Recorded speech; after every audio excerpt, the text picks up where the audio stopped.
बिस्मिल्लाहिर्रहमानिर्रहीम। अस्सलाम वालेकुम। आज हम पढ़ेंगे डिसजॉइंट सेट।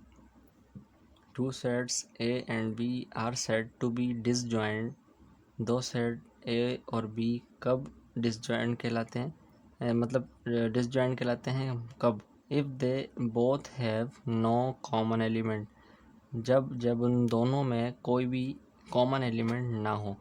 ओके, देन अगर हम इसको समझ लें कि अगर हम इसका इंटरसेक्शन फाइंड करें, इंटरसेक्शन मीन्स दोनों में जो भी कॉमन एलिमेंट हो आप वो लिखते हैं। और अगर इंटरसेक्शन के हवाले से किसी को कन्फ्यूजन हो तो आप वो वीडियो देख सकते हैं चैनल पर। तो अगर हम इसका इंटरसेक्शन यानी ए और बी का इंटरसेक्शन फाइंड करें तो दोनों में कोई भी वैल्यू सेम ना हो, मीन्स नल सेट बने, तो इस तरीके का सेट डिसजॉइंट सेट कहलाता है। इसकी एग्जांपल भी देख लें। Let A is equals to 4, 6 and 8 and b is equals 1, 3, 5, 7, 9।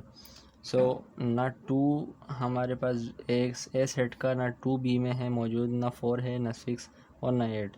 तो इस तरीके से यानी हमारे पास ये डिसजॉइंट सेट हो जाएगा, यानी कोई भी कॉमन एलिमेंट नहीं मिल रहा जो हमारे पास डेफिनेशन ने भी हमें समझाया। So A intersection B is equals null. तो ये हमारे पास डिसजॉइंट सेट कहलाता है। हमारी वीडियोस को देखते रहें, लाइक शेयर सब्सक्राइब करें मैथ एजुकेटर्स ऑफिशियल को। Thank you very much. अल्लाह हाफिज़।